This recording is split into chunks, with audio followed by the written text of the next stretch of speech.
Hey folks, it's your main man E, and I'm here at my property in Mission Canyon. Follow the Leader Canine in Santa Barbara. And I wanted to talk today about high drive dogs.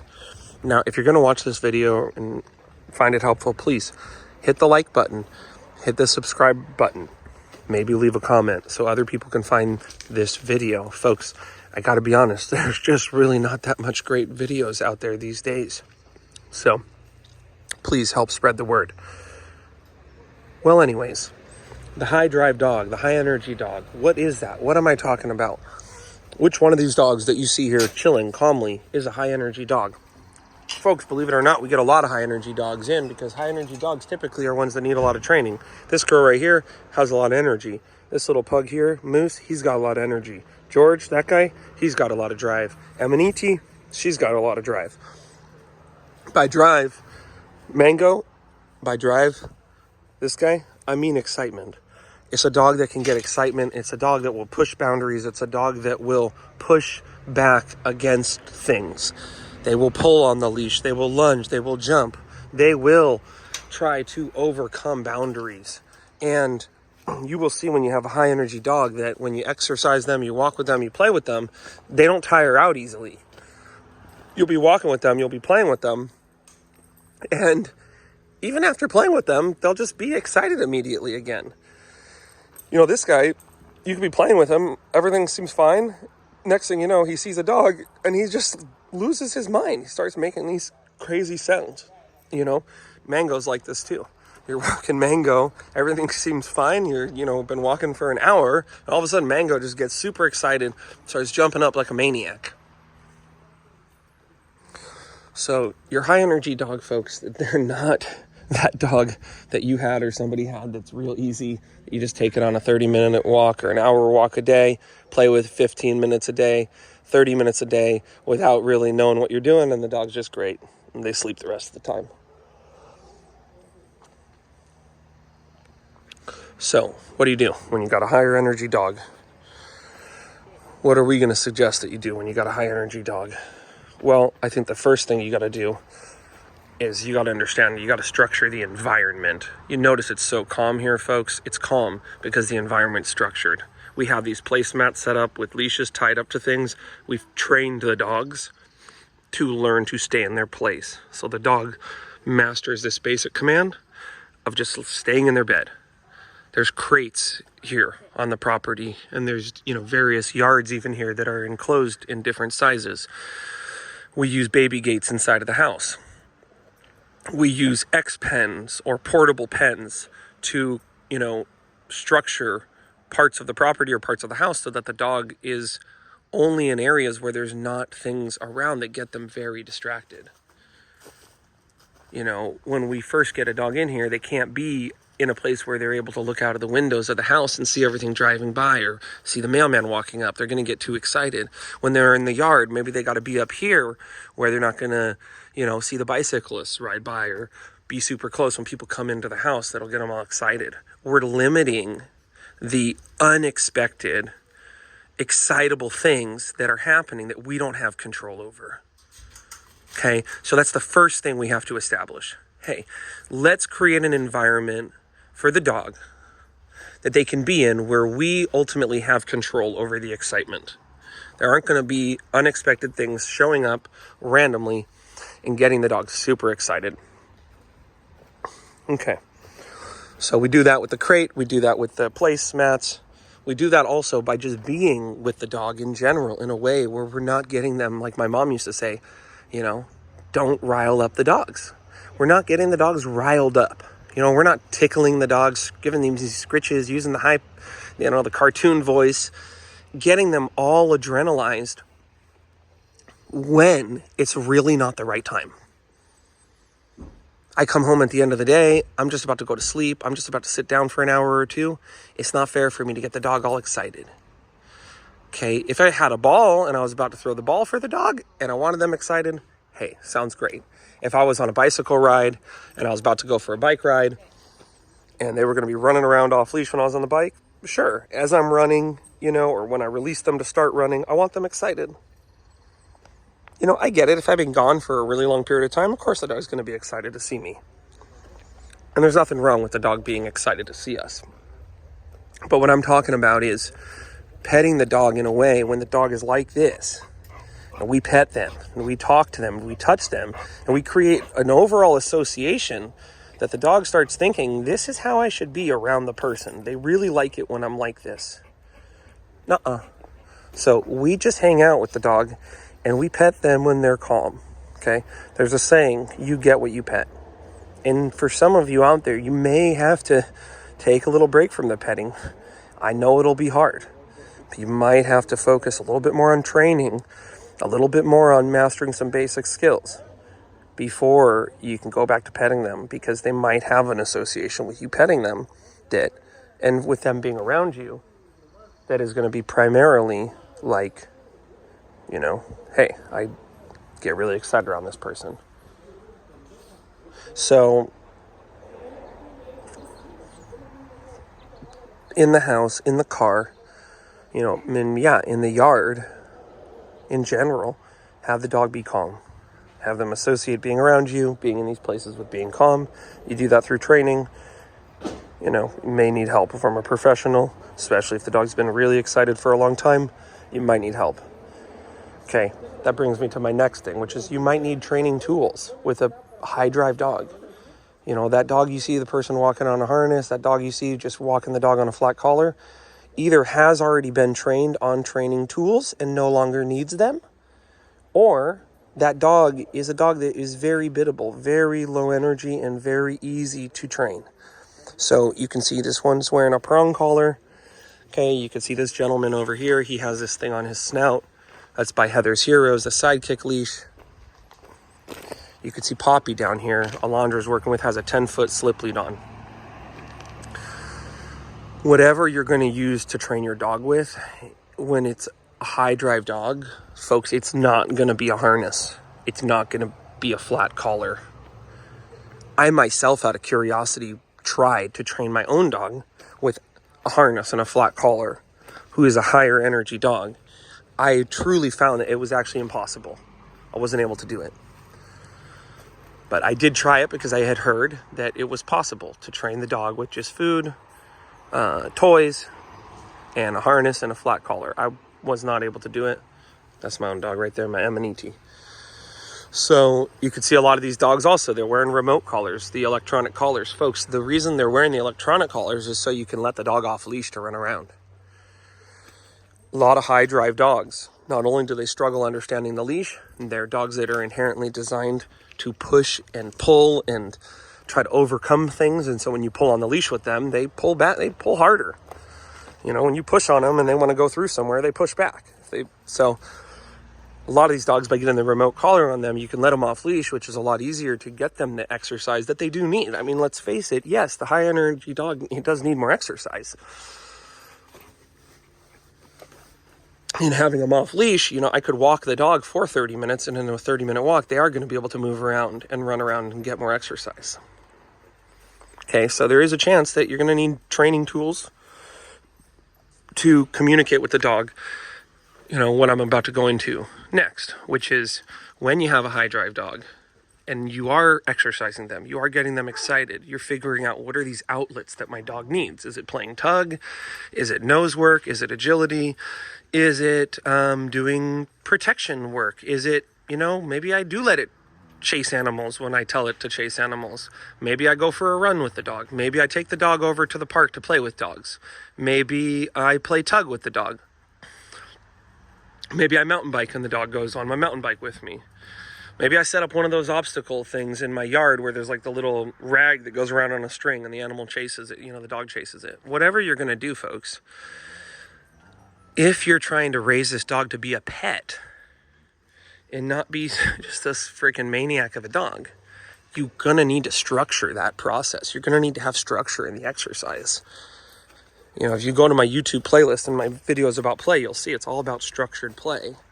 When I used to run with my pack of dogs, oftentimes, I'd go down to the beach, I'd have them wait calmly, they'd be in a down command, they'd wait, I'd get everything ready, and then, okay, go, and we'd run, we'd have a great time. In the middle of the run, I'd stop, I'd put them in a down command, I'd do some push-ups, and we'd start running again. When we were hiking, they'd start the hike calm. They'd be in the car calm. They'd walk up to the trail calmly. Then I would let them off a leash. And even then, there were rules within the excitement. So, we have to have the dog learn that to get excited, you have to be calm first. You have to be able to calm down. When I say calm down, and then you can get excited. And then when you are excited, look, there are certain rules when you get excited. Like when you play with dogs, you can't just go crazy. That's going to upset some dogs. When we're playing tug, you got to bite the tug toy. You can't bite my hand. You can't bite my sweater. If we're playing fetch, you ideally are going to bring the toy back and not get distracted and wander off. If we're running together, you got to stay on one side of me. You can't be running from this way to that way. So not only do we have to teach the dog, hey, you got to start out calmly and then you can get excited. But when you're excited, we have to start teaching the dog there's rules. And typically we're going to do that through an activity that we're doing on purpose with the dog. The time to teach the dog to control their impulses and to manage their energy level is when we have control over the thing that makes them excited. If I have control over the thing that makes the dog excited, if I'm setting the pace of the run or the walk or the hike, if I have the tug toy, if I have the ball, then I can be the one to say to the dog, hey man, you're not getting it. I'm stopping the game for a second. We're stopping the hike. Hey, you're not getting it. I'm calling my other dog over here. You can't keep playing with them because you're not listening to me. Even just having the dog on a long line, when there's not a lot of distractions, I can tell the dog, hey, you can't have the freedom right now. You're not listening. You got to listen to me.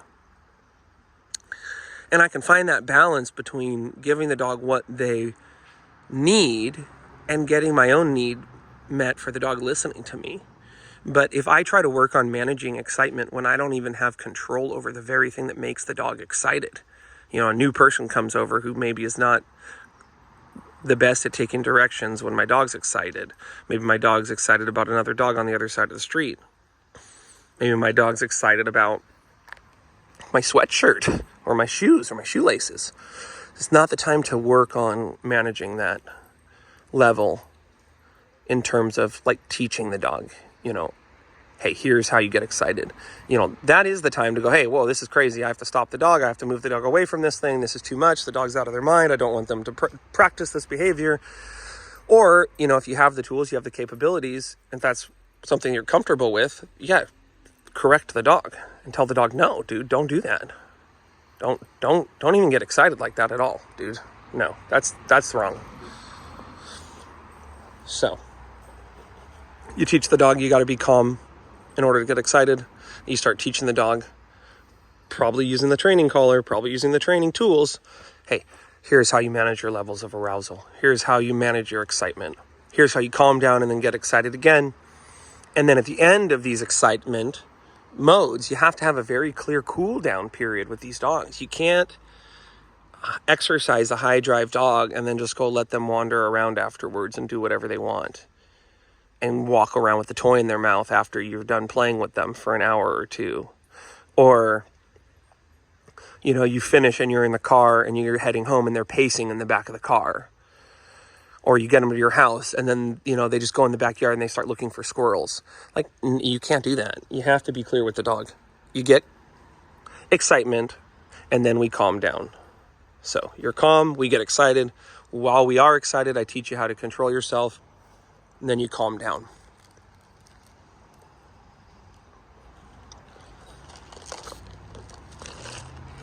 And once again, you're going to want to teach them how to calm down when they have been excited, when you have control over things. You can put them in the car and go, okay, we're leaving now. Now it is time to be calm. You could put them in their crate and say, hey, now you're in your crate. Time to be calm. You could put them on a leash and tie them back here and say, hey, now it's time to be calm. You could put the toy away and leave the play area. Hey, now it's time to be calm. So that's ultimately how you succeed with a high drive dog. You teach them, be calm, get excited, listen to me when you are excited, and then calm down again. You use a training tool like a collar. You do not use a harness. You do not use a flat collar with a high drive dog to teach them with their arousal, how to control themselves and all this stuff. Mango, no, no. Mango's over there trying to eat stuff. Once the dog is trained, guys, you may not need the training tools anymore on the dog. A lot of high drive dogs, once they're trained, they get so obsessed with the training, they get so obsessed with whatever reward you have that they're happy to listen to you. You keep them overall only in an environment that they can handle in terms of the distractions. You know, if you have a high drive dog, they may not be able to roam around the house at first because they're going to look out of the windows and get too distracted. They're going to start chewing stuff up. You may not be able to walk them in high distraction areas. You may not be able to walk them on a short leash. You know, you may be better off taking them out and playing with them, or taking them out and training with them, or taking them out and exercising them, and then, you know, put that time and energy into working with them. Because, folks, a high drive dog is not going to work out if they are not trained in the basics that every dog should know. Sit, stay, lay down, come when called, go to your bed, walk with me, and do all of this stuff when I don't necessarily have a reward you want, and there could even be high distractions. But folks, you know, if you just look back at some of the things I'm talking about, realize with a high drive dog, you have to work with them at the level of distractions that they and you can truly handle. And if the distractions are too high for you, you either need to go to a lower distraction area and slow down the process, or you need to change your training method. You need to either build up more of a desire for a reward by building up food drive, or you need to create more of a desire for a toy by building up toy drive. But the high drive dog is not the dog you can take around high distractions, things that you don't have control over, and then expect that they're going to make the right decision on their own. Or expect that if you attempt to stop them, or you keep doing this, the behavior is going to somehow go away. It will not. It will get a lot stronger. And the longer it goes on and the stronger it becomes, the harder it will be to stop it, and the more work that will need to be done. And, yes, it is going to be either more work in terms of more repetitions and working in very, very, very low distraction areas, or it's going to be, having corrections like I talked about with, and having those hard conversations for you and the dog of saying, hey man, I know you're super confused. I'm sorry. I'm sorry that you were confused with the person you had before. I'm sorry that, maybe you're confused now. And I'm sorry about that. That's horrible. But this cannot go on any longer. You need to stop this immediately. You need to stop this right now. Because, folks, I'm going to tell you right now, when it comes to high drive dogs, it can be dangerous. A dog can get themselves hurt. They can get the human hurt. They could get you, evicted. They can get the police called from the behavior of barking. They could even kill themselves from ingesting objects, breaking out of crates. So with a high drive dog, that's not that dog. It's not your grandma's dog that goes, I never even needed to tell him no, and he just does the right thing.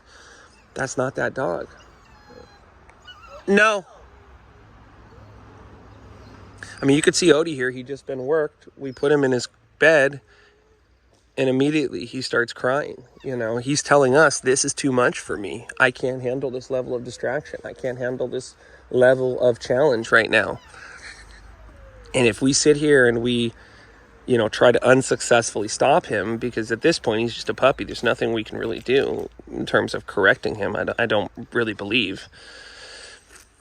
We just have to put him away and say, okay, man, well, we're going to have to put you away. But let's say we were at a restaurant or somewhere where we couldn't put him away and he just kept doing that. He's going to get so much practice in that behavior. That's going to be the strongest thing that he knows. And that brings me to another thing, is that the high drive dog, the correction alone is not going to fix the problem. It's not that dog that, conversely, oh, I just put a prong collar on my dog and it stopped everything. I just put a shock collar on my dog and it fixed it. I just, whatever. I just did some harsh consequence and it fixed it. Folks, with a high drive dog, that may not work. And in fact, it may make it worse. It may make the dog, more fearful. It may make the dog more committed to the behavior. It may make the dog, have an association between the training tool and the behavior. So, what do I mean? I mean, you could put the prong collar on the dog and pull on it and yank on it, and the dog still does the behavior. And now they do it, you know, even when you yank on that collar, it can make them do it more intensely. So when you're using training tools with a high drive dog, once again, you have to work with them at the level of distractions that they and you can handle. And if you are going to give a correction, you know, you have to be willing to, you know, work with maybe even a professional trainer to understand, hey, what does a correction look like? When my dog is in that headspace, how much pressure does it take to get them out of that headspace? And is that something I'm comfortable doing? And if I'm not comfortable doing that, well, I can't put my dog in that headspace. I can't put them in those situations yet. I'm not there yet. So that's basically it, folks. I know it's a long video, but it's something I've been wanting to talk about for a long time. And I have so many dogs in here right now that this applies to. I just thought, let's do a video and talk with everybody about this. You know, the importance of having the dog exist primarily in a location where they're not getting distracted and they're not getting riled up. Teaching the dog place command, teaching the dog to stay in their crate, and eventually having the dog learn how to settle, like all these dogs. You know, teaching the dog to be calm before they get excited, and while they're excited, communicating with them how excited they should be, and then calming down with them at the end. Using a training collar so that you can have clear communication with the dog. And understanding that a harness or a flat collar for a dog that's struggling, it may not be possible to succeed. In fact, it may make it worse. Realize when it comes to using training collars and trying to correct the dog, realize that alone is not going to fix the dog's behavior. You're going to have to put the work in. You're going to have to work at a level of distraction and excitement they can handle. And the place and time to put the corrections in is in the place where we have control over the thing that's making them excited. Create a relationship where they understand being calm around you is ideal.